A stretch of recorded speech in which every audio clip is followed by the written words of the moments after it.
នេះមិនមែនជាការចាប់ផ្ដើមរបស់ Honor King នោះទេធ្វើឲ្យមិនតន់ឈឺក្បាលធ្វើឲ្យភាគរយនេះការ download របស់ Mobile Legends ធ្លាក់ចុះ Mobile Legends Bang Bang ធ្វើឲ្យមន់ថនភ័យព្រួយជាខ្លាំងជាមួយនឹង Honor King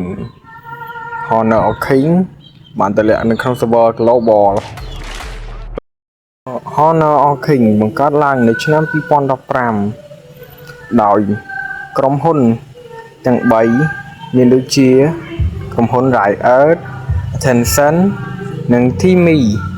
បានរួមបញ្ចូលគ្នាធ្វើឲ្យមិនតន់ភ័យព្រួយវាមិនត្រឹមតែជា mobile game តែប៉ុណ្ណោះទេវាគឺជា game បែបវប្បធម៌លេងជាមួយប្រវត្តិសាស្ត្រ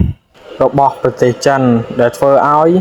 ប្រជាជនចិនបាន download យក Honor King ច្រើនមែនទែនពេលថ្មីនេះក្រុមហ៊ុន Tencent Riot ក៏សម្រេចចិត្តទម្លាក់ Honor King មកលើ server global រយៈពេល2-3ឆ្នាំពេលនេះការរីករាលដាលរបស់ Honor King ធ្វើឲ្យមិនតន់អាចថាភ័យជាខ្លាំងព្រោះថាក្រុមហ៊ុនយក្សនេះបានបញ្ចេញ game Honor King របស់ខ្លួនមកលើ server global ដើម្បីឲ្យជនជាតិអឺរ៉ុបបាន download និងវាយយកទីផ្សារ global គេហៅទីផ្សារពិភពលោកតែម្ដងធ្វើឲ្យcontent creator របស់ MLB បានបដូរផ្លាស់មកលេង game របស់ Honor King របស់ក្រុមហ៊ុន Tencent ហើយនិង KOL មួយចំនួនមានដូចជាក្រុម B2K